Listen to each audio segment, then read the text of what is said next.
다윗 하면 따라 나오는 이름이 골리앗입니다. 다윗과 골리앗의 이야기는 유명한 이야기여서 교회를 나오지 않는다 하더라도 세상 사람들이 다 아는 이야기입니다. 다윗이 골리앗을 상대로 싸워서 승리할 수 있는 확률은 그렇게 높지 않습니다. 하지만 다윗은 골리앗을 하나님의 이름으로 무너뜨렸습니다. 다윗은 골리앗을 굴복시키고 승리하였습니다. 다윗은 어떻게 골리앗을 상대로 승리할 수 있었을까요? 우리가 이 세상에 믿음으로 살아가려면 다윗처럼 골리앗을 상대해야 할 때가 있습니다. 우리는 이 세상에서 골리앗과 같은 문제들을 마주할 때가 있습니다. 골리앗이 버티고 서 있는 것처럼 현실의 문제들이 벽처럼 둘러싸여 있습니다. 넘기에는 버거워 보이는 벽들로 둘러싸여 있습니다. 이러한 현실을 우리가 믿음으로 극복하려면 다윗과 같은 마음과 자세가 필요합니다. 이 시간에 다윗이 어떻게 골리앗을 극복할 수 있었는지 함께 나누기를 원합니다. 첫째, 크기에 현혹되어서는 안 됩니다. 지난 시간에 사람은 외모를 보지만 하나님께서는 중심을 보신다는 말씀을 나누었습니다. 우리는 외모를 봅니다. 하지만 외모가 전부가 아니라는 것을 알아야 합니다. 사람들은 키가 작은 것보다 큰 것이 유리하다고 생각합니다. 하지만 크다고 다 유리한 것은 아닙니다. 골리앗을 극복하기 위해서는 크기에 현혹되어서는 안 됩니다. 블레셋 사람들이 군대를 모아서 싸우고자 유다에 속한 소고에 모여 소고와 아세가 사이에 있는 에베스 담임에 진을 쳤습니다. 지난번에 요나단의 기습으로 이스라엘이 블레셋을 공격해서 승리를 거둔 적이 있습니다. 그로부터 시간이 얼마나 흘렀는지는 알 수 없지만 다시 블레셋은 군대를 모아가지고 이스라엘과 대치 중에 있습니다. 사울과 이스라엘 사람들은 엘라 골짜기에 진을 쳤습니다. 이 지역은 예루살렘을 기준으로 해서 남서쪽에 위치해 있습니다. 지난번에 전쟁에서는 예루살렘을 기준으로 북쪽에서 싸웠었는데 이번에는 남서쪽에서 서로 대립을 하고 있었습니다. 지난번 승리로 그만큼 이스라엘이 땅을 다시 회복하게 되었다는 것입니다. 그런데 지난번에 승리를 하였다 해도 전세가 그렇게 유리하지만은 않았습니다. 오히려 그보다는 이스라엘이 난처한 상황이 있었습니다. 이스라엘과 블레셋 사람들 사이에 골짜기가 있었습니다. 블레셋 사람들의 진영에서 싸움을 도두는 자가 나왔는데 그 자가 바로 골리앗입니다. 그는 가드 사람이었고 키가 자그마치 6규빗 한 뼘이었습니다. 2m 93cm입니다. 거의 3m 가까운 키입니다. 그는 머리에 노트구를 썼고 몸에는 비늘 갑옷을 입었는데 갑옷 무게가 놋 5,000세겔 약 57kg 그리고 등에는 창을 두르고 있었는데 창에 날 무게가 철이 600세겔 7kg이었습니다. 그리고 그 앞에는 방패를 든 자가 엄호를 하고 있었습니다. 골리앗은 덩치도 큰데다가 완전 무장을 하고 있었고 무시무시한 무기도 가지고 있었습니다. 빈틈이 없어 보였습니다. 이 블레셋 사람은 40일 동안 아침 저녁으로 나와서 몸을 드러냈습니다. 골리앗은 이스라엘 군대를 향해서 제안합니다. 자기는 블레셋 사람이고 이스라엘 군대는 사울의 친복이니 너희 중에서 한 사람을 택해서 내게로 보내면 한번 겨뤄보자는 것입니다. 그래서 이긴 쪽이 진 쪽이 이긴 쪽의 종이 되는 것이 어떠냐고 하는 것입니다. 하지만 이스라엘 군대 중에서는 골리앗을 상대해서 나가는 사람이 없었습니다. 골리앗은 보기에도 거구였고 크기로 보나 무기로 보나 힘으로 보나 쉽게 맞설 수가 없었습니다. 이스라엘 백성은 아침 저녁으로 나와서 싸움을 도두는 골리앗을 보면서도 이러지도 못하고 저러지도 못하는 상황에 있었습니다. 1대1로 맞설 수 있는 사람을 찾을 수가 없었습니다. 이스라엘 백성은 광야 생활할 때 메뚜기 컴플렉스에 빠져 있었습니다. 12명의 정탐꾼이 가나안 땅을 정탐을 하였는데 그들이 돌아와 보고하기를 가나안 땅에 안악자손이 산다는 것입니다. 안악자손은 키가 크고 거인이라는 것입니다. 갈렙은 그 땅을 취하자고 하였습니다. 분명히 그러면 이길 수 있다고 했습니다. 그런데 함께했던 청탄군들은 능히 그들을 이길 수 없을 것이라고 했습니다. 민수기 13장 33절에 보면 거기서 네피림 후손인 아낙 자손의 거인들을 보았나니 우리는 스스로 보기에도 메뚜기 같으니 그들이 보기에도 그와 같았을 것이니라. 10명의 청탄꾼들은 아낙 자손의 거인들을 보고 자기들은 스스로 메뚜기 같이 보였다고 했습니다. 메뚜기는 그렇게 대단해 보이지 않습니다. 손으로 잡을 수 있어요. 메뚜기를 낚아챌 수가 있습니다. 이스라엘 백성은 가나안 땅에 아낙 자손들이 살고 있기에 메뚜기인 자신들이 이길 수 없다고 생각을 했습니다. 이스라엘 백성은 이러한 보고를 듣고 통곡을 합니다. 다시 애굽으로 돌아가자고 했습니다. 이 사건으로 인해 이스라엘 백성은 정탐꾼들이 가나안 땅을 40일 동안 정탐하게 됐는데 하루를 1년으로 쳐서 40년 동안 광야에서 생활을 해야 했습니다. 정탐꾼들의 눈에는 자신들이 아낙 자손에 비하면 메뚜기로 보였습니다. 어쩌면 정탐꾼들의 눈이 맞을 수도 있습니다. 아낙 자손은 이스라엘 백성보다 객관적으로 키도 크고 덩치도 커 보였습니다. 하지만 여호수아와 갈렙은 그들은 우리의 먹이라, 우리의 밥이라고 했습니다. 이렇게 말한 이유는 그들의 보호자는 그들을 떠났고 여호와 하나님께서 이스라엘과 함께 하시기 때문이라는 것입니다. 인간적인 눈으로 보면 가나안 민족들이 우세해야 합니다. 하지만 영적인 눈으로 보면 이스라엘 백성이 우세하였습니다. 여호수아와 갈렙은 믿음의 눈으로 본 것입니다. 그래서 아낙 자손이 아무리 강할지라도 그들은 우리의 밥이라는 것입니다. 우리가 이 세상에 살아갈 때, 우리가 믿음으로 이 세상을 살아갈 때 거대한 세상 앞에 크기로 따지면 우리가 메뚜기처럼 보일 수 있습니다. 도시는 크고 화려합니다. 하지만 우리는 크기에 현혹되어서는 안 됩니다. 하나님께서 우리와 함께 하시면 크기도 문제가 되지 않고 숫자도 무의미해집니다. 사사기에 보면 기드온이 미디안과 싸우기 위해서 이스라엘 백성을 모았는데 이스라엘 백성이 32,000명이 모였습니다. 그런데 하나님께서 하시는 말씀이 300명만 남겨놓고 다 돌려보내라고 하셨습니다. 기드온은 300명을 가지고 미디안 족속 13만 5천 명을 물리쳤습니다. 하나님께서 기드온과 함께 하셨기 때문입니다. 하나님께서는 기드온을 영웅으로 만들려고 그렇게 하신 것이 아니라 아무리 적은 숫자라 하더라도 하나님이 함께 하시면 전쟁에서 승리할 수 있다는 것을 깨닫게 하시기 위해서 그렇게 하신 것입니다. 하나님은 영이시기에 보이시지 않지만 하나님께서 함께 계시면 키가 아무리 커도 상관없고 숫자도 무음해지고 무기도 무력하다는 것입니다. 하나님께서 함께 하시면 승리하게 된다는 것입니다. 그러므로 우리가 믿음으로 이 세상을 살아갈 때 하나님께서 함께 하신다는 것을 믿는다면 키와 크기에 현혹되어서는 안 됩니다. 키가 전부가 아닙니다. 적들의 키가 아무리 커도 하나님께서 함께 하시면 우리가 승리할 수 있습니다. 우리는 문제의 크기를 보아서는 안 되고 우리와 함께 하시는 하나님의 크기를 보아야 합니다. 하나님은 얼마나 크신 분이실까요? 하나님은 이 우주를 창조하신 분이시기 때문에 이 우주를 초월하시는 분입니다. 그리고 동시에 이 우주 안에 내재해 계십니다. 우리 눈에 아무리 커 보여도 하나님 앞에서는 먼지에 불과합니다. 이런 하나님을 의지한 다윗은 골리앗의 크기를 극복할 수가 있었습니다. 하나님께서는 소년 다윗을 골리앗의 상대로 내보내셔서 승리하게 하셨습니다. 승리는 하나님께 있다는 것을 보여주신 것입니다. 우리는 10명의 적당군들처럼 키에 현혹되어서는 안 됩니다. 여호수아와 갈렙처럼 믿음의 눈으로 보아야 하고 다윗처럼 믿음으로 보아야 하는 것입니다. 우리와 함께 하시는 하나님은 우리의 문제보다 훨씬 크시고 위대하십니다. 사랑하는 여러분, 문제가 아니라 믿음의 눈으로 하나님을 보시기를 주님의 이름으로 축원드립니다. 둘째, 소리에 현혹되어서는 안 됩니다. 사람은 소리에 민감한 경향이 있습니다. 어떤 소리는 우리 마음을 편안하게 하지만 어떤 소리는 우리를 깜짝깜짝 놀라게 합니다. 갑자기 천둥 소리가 우르쾅쾅 내치면 깜짝깜짝 놀랍니다.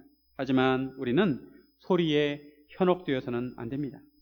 골리앗은 아침 저녁으로 나와서 이스라엘 군대를 모욕했습니다.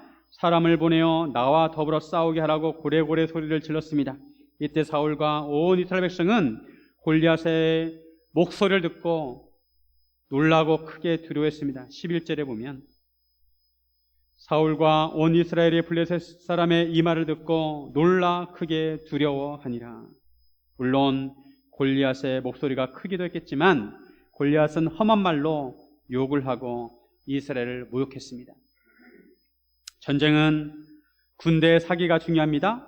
사기가 충천하면 전쟁에서 승리할 가능성이 많습니다. 하지만 사기가 땅에 떨어져 있으면 아무리 숫자가 많더라도 승리할 가망이 없습니다. 아침 저녁으로 들려오는 골리앗의 소리는 이스라엘 군대의 사기를 완전히 꺾었습니다. 골리앗의 소리에 이스라엘 백성이 두려워 떨었습니다. 이스라엘 모든 사람이 골리앗을 보고 심히 두려워하여 그 앞에서 도망을 갔습니다. 제가 군대 생활할 때 휴전선에 가본 적이 있습니다. 큰 방송 소리가 계속 들려왔습니다. 북한 쪽에서도 계속 방송 소리가 들려오고 우리 쪽에서도 계속 방송을 틀어놓았습니다. 이 소리가 보초를 서는 군인들에게 큰 영향을 미친다고 합니다. 확성기를 통해서 들려오는 방송을 듣고 북한 군인들이 심리적으로 동요가 되는 것입니다. 그리하여 남북관계가 좀 좋아지면 확성기로 방송을 송출하지 말자고 서로 협의를 하기도 합니다. 소리는 그만큼 사람의 심리에 영향을 주고 군인의 사기에 영향을 주는 것입니다. 사람은 두 개의 귀를 가지고 있습니다. 우리의 귀는 열려 있습니다. 그래서 소리를 안 듣고 싶다고 귀를 막을 수 없습니다. 눈으로 안 보고 싶으면 눈을 감으면 안 보이는데 귀를 안 듣고 싶다고 귀를 닫을 수는 없습니다. 귀는 항상 열려 있습니다. 그래서 모든 소리가 여과 없이 우리 귀로 들어옵니다. 소리를 듣고 우리가 어떻게 반응하냐가 중요합니다. 이스라엘 군대의 귀도 항상 열려 있기에 아침 저녁으로 골리앗의 그 고함치는 소리가 들려왔습니다. 험악한 욕을 하고 이스라엘 모욕한 소리를 듣고 이스라엘 백성들은 몸살을 치면서 두려워서 벌벌 떨었습니다. 하지만 다윗은 반응이 달랐습니다. 이스라엘 백성은 크고 두려워했지만 소년 다윗은 오히려 의분이 일어났습니다. 26절 하반절에 보면 이 할례받지 않은 블레셋 사람이 누구이기에 살아계시는 하나님의 군대를 모욕하겠느냐. 골리앗이 이스라엘 군대를 모욕하는 것은 하나님의 군대를 모욕하는 것이라는 것입니다. 다윗은 골리앗이 이스라엘 군대를 모욕하는 소리를 듣고 속에서 분노가 치밀어 올랐습니다. 누군가 자기 아버지의 이름을 함부로 부르면서 욕을 한다면 자식은 분노하게 되어 있습니다. 다른 것은 다 참아도 아버지를 욕하는 것은 참을 수가 없습니다. 다윗도 하나님의 군대를 감히 모욕하는 소리를 참을 수가 없었습니다. 다른 이스라엘 백성은 골리앗의 소리에 두려움이 앞섰지만 다윗은 두려움보다 의분이 앞섰습니다. 다윗은 하나님을 모욕하는 자를 향해 화가 났습니다. 다윗은 골리앗의 소리에 현혹되지 않았습니다. 예수님께서 한 번은 제자들에게 먼저 배를 타고 갈릴리 바다로 건너가라고 하셨습니다. 그리고 예수님은 홀로 산에 가셔서 밤새도록 기도하셨습니다. 그리고 한 사경쯤 되었을 때 새벽 3시에서 6시 사이에 예수님은 갈릴리 호수 위를 걸어서 제자들이 타고 있는 배로 가셨습니다. 제자들은 바람이 강해서 힘겹게 노를 젓고 있었는데 물 위를 걸어오시는 예수님을 보고 유령인 줄 알고 놀랐습니다. 예수님께서 제자들을 안심시킵니다. 그때 베드로가 만일 주님이시라면 자기에게 오라고 말씀해달라고 했습니다. 그래서 예수님께서 베드로에게 오라 말씀하셨습니다. 베드로는 처음에 물 위를 몇 발짝 걸었습니다. 하지만 바람으로 인해 그만 빠지게 되었습니다. 마태복음 14장 30절 바람을 보고 무서워 빠져가는지라 소리질러 이르되 주여 나를 구원하소서 하니 베드로는 처음에 오라 하는 예수님의 소리를 들었을 때 물 위를 걸을 수 있었습니다. 그런데 바람으로 인해 일어나는 높은 파도를 보고 귀에 스치는 바람 소리를 들었을 때 무서워서 빠지게 되었습니다. 우리가 어떤 소리, 누구의 소리를 듣느냐가 중요합니다. 누구의 소리에 집중하느냐에 따라 나가 중요합니다. 베드로가 예수님의 소리에 집중했을 때는 베드로는 물 위를 걸을 수 있었습니다. 하지만 바람 소리에 집중했을 때 그는 물속에 빠지게 되었습니다. 예수님의 말씀이 아니라 바람 소리를 들으면 믿음이 작아지고 의심하게 되는 것입니다. 그래서 물 위를 걷다가도 빠지게 됩니다. 마태복음 14장 31절. 예수께서 즉시 손을 내밀어 그를 붙잡으시며 이르시되 믿음이 작은 자여 왜 의심하였느냐 하시고, 우리는 주님의 세밀한 음성을 들어야 합니다. 하나님의 세밀한 음성이 우리를 위로하게 하고 우리에게 힘을 줍니다. 엘리야는 기도함으로 하늘에서 불이 떨어지게 하고, 또 바알 선지자 450명과 대결해서 승리하게 되었습니다. 또 기도해서 3년 동안 내리지 않던 비를 다시 내리게 하였습니다. 엘리야가 그렇게 위대한 일을 하고 나도 북이스라엘에서는 신앙의 부흥이 일어나지 않았습니다. 여전히 사람들은 바알 우상들을 섬기고 있었고 신앙의 변화가 일어나지 않자 엘리야는 낙심하게 되었습니다. 엘리야는 이세벨에게 쫓겨서 시내산까지 가게 됩니다. 시내산에서 있는데 시내산에 크고 강한 바람 소리가 지나가고 지진이 지나가고 그 다음에는 불이 내려도 여호와 하나님이 보이지 않습니다. 그런데 그 후에 세미한 소리가 들렸습니다. 엘리야야, 내가 어찌하여 여기 있느냐. 하나님께서 엘리야에게 다시 사명을 주셨습니다. 엘리야야, 엘리야사에게 기름 붓고 하나님을 대적하는 자를 물리치게 하라고, 죽이라고 그런 사명을 주셨습니다. 하나님으로부터 이스라엘 가운데 바알에 입맞추지 아니한 7,000명이 남겨졌다는 말씀을 듣습니다. 엘리야는 이런 하나님의 말씀을 듣고 다시 힘을 얻게 되었습니다. 우리 하나님의 세미한 음성을 들을 때 힘을 얻을 수가 있습니다. 우리에게는 항상 열려있기에 우리 귀로 여러 소리들이 들려옵니다. 사람들이 말하는 소리도 들려오고 텔레비전이나 유튜브를 통해서도 우리는 여러 가지 소식을 듣습니다. 우리가 의도치 않지만 여러 소리들이 우리 귀를 통해 들어옵니다. 그러한 소리들이 때로는 우리를 불안하기도 하고 두렵게 하기도 합니다. 아름다운 찬양 소리가 들려오면 우리 마음이 평온해지지만 사람들이 싸우는 소리, 앰뷸런스 소리, 또 전쟁이나 경제적인 어려움에 대한 뉴스가 그런 소리들이 들어오면 우리 마음을 무겁게 합니다. 우리 귀에 여러 가지 소리가 들려오지만 그런 중에 우리는 무엇보다 하나님의 말씀에 귀를 기울여야 합니다. 하나님의 말씀인 성경은 하나님의 음성, 하나님의 말씀을 기록한 것입니다. 선지자들이 하나님으로부터 말씀을 받아서 어떤 말씀은 말로 전하기도 하고 어떤 말씀은 책에 기록을 하였습니다. 그 기록된 말씀이 바로 성경인 것입니다. 그래서 우리가 성경을 읽으면 그것은 하나님의 음성을 듣는 것입니다. 우리는 하나님의 음성에 집중해야 합니다. 우리는 세상의 바람소리에 집중해서는 안 되고 하나님께서 우리를 향해서 하시는 말씀에 집중해야 하는 것입니다. 예수님의 나에게 오라는 말씀에 집중을 해야 하는 것입니다. 수고하고 무거운 짐진 자들아 다 내게로 오라. 내가 너희를 쉬게 하라는 예수의 말씀에 집중해야 합니다. 사랑하는 여러분, 하나님의 세미한 음성에 귀 기울이시기를 주님의 이름으로 축원드립니다. 셋째, 하나님의 영으로 살아야 합니다. 우리가 하나님의 영으로 살 때 골리앗을 극복할 수가 있습니다. 하나님의 영으로 사는 사람은 하나님의 영광을 위해 사는 사람이고 하나님의 영광을 위해 사는 사람은 골리앗을 극복할 수가 있습니다. 다윗은 유다 베들레헴 에브라 사람 이세의 아들이었습니다. 사울 당시에 이세는 나이가 많아 늙어서 늙은 사람으로 8아들이 있었습니다. 그 중에 장성한 세 아들은 사울을 따라 싸움에 나갔습니다. 엘리압, 아비나답, 삼마입니다. 다윗은 막내였습니다. 나이가 어려서 전쟁에 나갈 수가 없었어요. 민수기에 보면 20세 이상을 남자를 세워서 이스라엘 군대로 모집을 했습니다. 그래서 20세 이상이 이스라엘 군대로 간다면 이세 아들이 8명이니까 3명은 20세 이상이어서 군대를 나가고 나머지 5은 아직 20세가 안 돼서 전쟁에 나가지 못했다는 것입니다. 다윗은 그 중에서도 막내였기 때문에 나이가 얼마쯤 되었을까요? 한 해에 아들 하나씩 낳는다 하더라도 적어도 5년이 걸립니다. 5년. 이때 다윗의 나이는 15이나 6쯤 좀 되었을 것입니다. 다윗은 아직 나이가 어려서 전쟁에 나가지 못했습니다.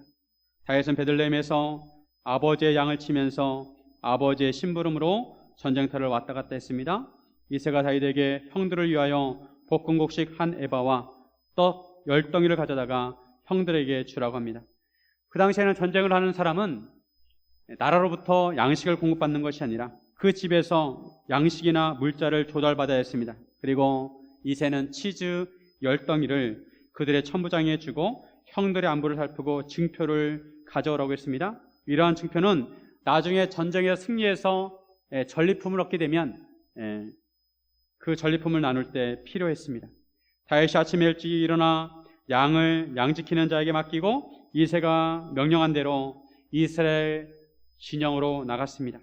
마침 이스라엘과 블레셋 사람들의 전열이 벌이고 있었고 양군이 서로 대치하고 있었습니다. 전운이 감돌았고 긴장감이 있었습니다. 다윗은 자기 짐을 짐지키는 자에게 맡기고 군대로 달려가서 형들에게 안부를 물었습니다. 그때 마침 골리앗이 늘 하던 대로 전열에서 나와서 말을 합니다. 어김없이 이스라엘 군대를 모욕하고 조롱합니다. 이것을 다윗이 들었습니다. 골리앗의 말을 듣고 이스라엘 모든 사람들은 심히 두려워하고 그 앞에서 도망갔습니다. 전쟁을 할 때 어려운 임무를 수행하는 사람에게는 포상금을 내겁니다. 가끔 잔혹한 범인을 잡을 때나 간첩을 신고하면 포상금을 준다는 광고가 있습니다. 마찬가지로 이스라엘에게 있어서 최대의 난적인 골리앗을 물리치는 사람에게는 포상금을 걸었습니다. 골리앗을 죽인 사람에게는 많은 재물을 부하게 하고 왕의 딸을 그에게 주고 그 아버지 집에 세금을 면제해 준다고 했습니다. 많은 재물과 또 신분 상승과 세금 면제에 세 가지 혜택을 내걸었습니다. 한꺼번에 이것을 얻을 수가 있는 것입니다. 그런데 문제는 상대가 골리앗이었다는 것입니다. 골리앗만 아니었어도 상대를 해볼 만하겠지만 잘못하면 하나뿐인 목숨을 잃을 수가 있습니다. 이스라엘 사람들은 골리앗을 보고 서로 이런 이야기를 주고받았습니다. 다윗은 사람들이 하는 이야기를 듣고 곁에 서 있는 사람에게 확인합니다. 26절 말씀. 26절. 다윗이 곁에 서 있는 사람들에게 말하여 이르되 이 블레셋 사람을 죽여 이스라엘의 치욕을 제거하는 사람에게는 어떠한 대우를 하겠느냐? 이 할례 받지 않은 블레셋 사람이 누구이기에 살아계시는 하나님의 군대를 모욕하겠느냐? 다윗은 포상금에 관심이 있다기보다는 골리앗이 하나님의 군대를 모욕하는 것에 분노했습니다. 할례 받지 않는 블레셋 사람이 누구이기에 살아계시는 하나님의 군대를 모욕하겠느냐? 하나님의 군대를 모욕하는 것은 하나님을 모욕하는 것이었습니다. 다윗이 묻는 말에 곁에 있던 사람이 대답해 주었습니다. 그때 다윗의 큰형 엘리압이 다윗이 사람들에게 하는 말을 듣고 다윗에게 화를 냅니다. 내가 어찌하여 이리로 내려왔느냐? 들에 있는 양들을 누구에게 맡겼느냐? 나는 내 교만과 내 마음의 완악함을 아노니 내가 전쟁을 구경하러 왔도다. 엘리압은 다윗을 곱지 않게 보았습니다. 때로는 아버지보다 형들이 더 무서울 때가 있습니다. 다윗이 사무엘에게 기름 부음을 받는 것을 보았으면서도 여전히 엘리압은 다윗을 그저 집안의 막내로 보았습니다. 특별할 것이 없었습니다. 다윗이 하나님의 군대가 모욕하는 것에 대해 분개를 할 때도 다윗의 마음을 이해하지 못하고 오히려 다윗을 오해하고 꾸중을 합니다. 쓸데없이 전쟁터에 와서 지금 뭐 하는 것이냐는 것입니다. 할 일 없으면 들에 있는 양이나 잘 볼 것이지 그 양들은 어떻게 하고 왔느냐는 것입니다. 엘리압은 다윗이 전쟁을 구경하러 왔다고 짐작하고 다윗에게 교만하고 완악하다고 했습니다.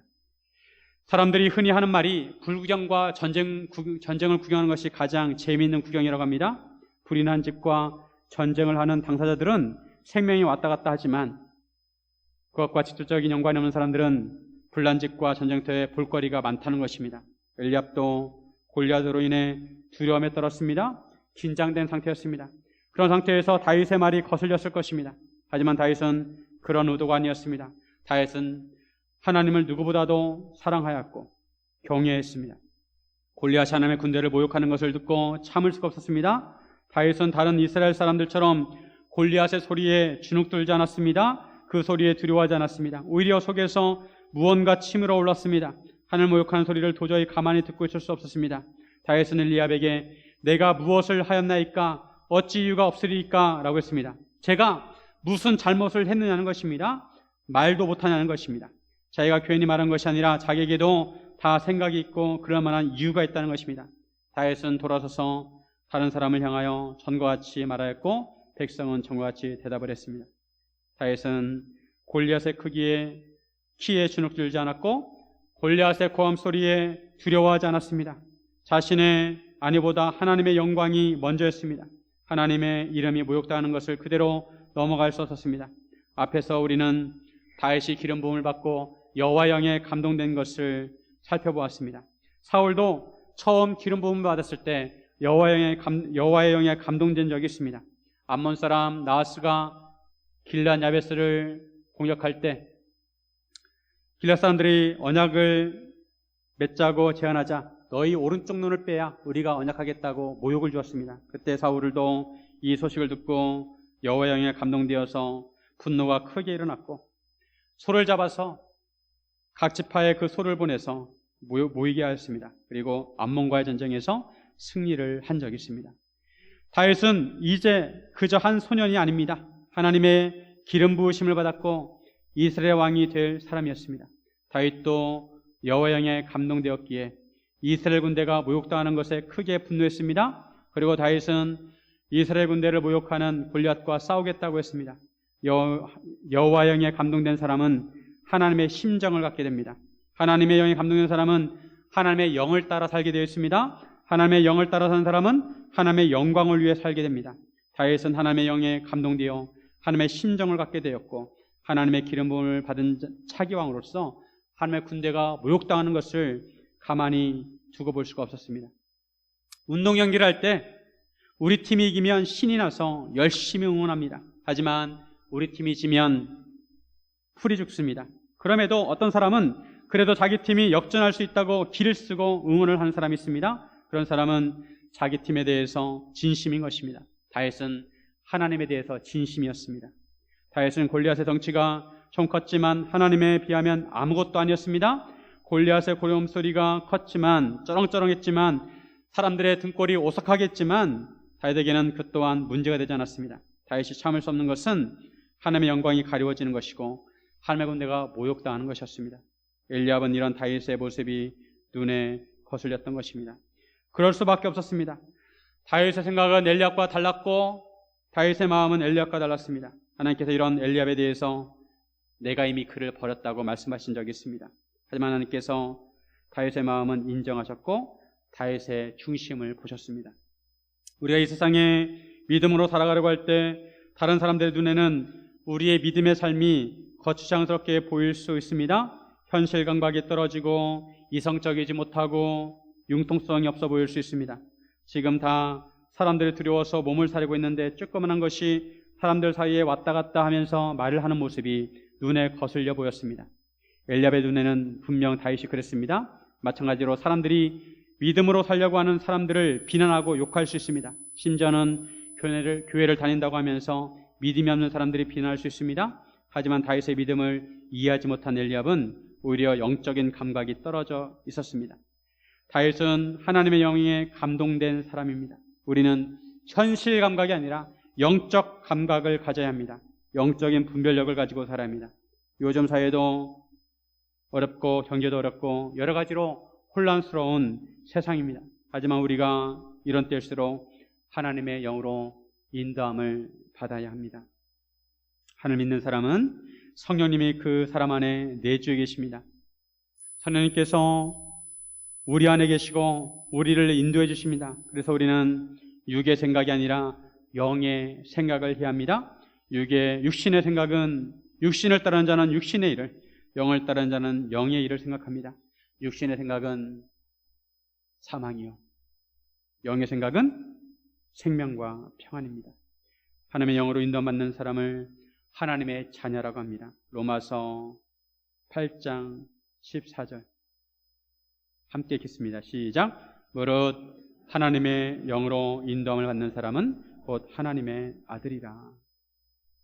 특히 요즘에 하나님의 영으로 인도함을 받아야 합니다. 우리는 두 가지 소리를 조심해야 합니다. 믿음 없는 사람들의 소리와 이단들의 소리입니다. 하나님 믿지 않는 사람들은 믿음 없는 말을 합니다. 그리고 이단들은 악한 영의 지배를 받기에 믿는 사람들을 현혹합니다. 진짜인 것처럼 하는데 가짜입니다. 가짜인 것을 알면서도 이단에 빠지면 헤어나오기가 쉽지 않습니다. 이런 때일수록 성도들은 영적으로 깨어 있어야 하고 성령님의 인도하심을 받아야 합니다. 우리가 성령님의 인도하심을 받을 때 하나님께서 우리의 중심에 계시고 우리를 인도하실 것입니다. 우리는 성령님의 인도하심을 받고 하나님의 영광을 위해 살아야 합니다. 그럴 때 우리의 정체성이 분명해지고 우리의 인생의 목적이 분명해지는 것입니다. 우리는 하나님의 자녀입니다. 하나님의 자녀는 하나님의 기업을 물려받는 하나님의 상속자를 의미합니다. 상속자는 재산만 물려받는 것이 아니라 빚도 물려받습니다. 아버지가 재산이 많으면 그 많은 재산을 물려받는 동시에 아버지의 빚도 물려받는 것입니다. 고로 하나님의 상속자는 하나님의 영광의 기업도 물려받는 동시에 고난도 함께 물려받는 것입니다. 그래서 우리는 예수님이 십자가를 지셨던 것처럼 우리도 자기 십자가를 지고 예수님을 따라야 하는 것입니다. 단 우리가 받은 영광에 비하면 현재 고난은 비교가 되지 않습니다. 로마서 8장 17절 18절 우리 같이 한번 읽습니다. 자녀이면 또한 상속자 곧 하나님의 상속자요 그리스도와 함께한 상속자니 우리가 그와 함께 영광을 받기 위하여 고난도 함께 받아야 할 것이니라. 생각하건대 현재의 고난은 장차 우리에게 나타날 영광과 비교할 수 없도다. 사도 바울은 이것을 알았기에 복음을 전하면서 수많은 고난과 핍박을 받았지만 사도 바울은 사명을 마지막까지 붙들고 달려갈 길을 끝까지 달려갔던 것입니다. 사랑하는 여러분, 혹시 골리앗과 같은 문제들로 둘러싸여 있다면 하나님을 더욱 주목하시기를 바랍니다. 우리 문제보다 크신 하나님께서 우리와 함께 하심을 믿고 하나님의 음성에 주목하시길 바랍니다. 장차 우리에게 나타날 영광을 바라보며 현재의 고난을 이겨내시기를 주님의 이름으로 축원드립니다. 이렇게 기도하겠습니다.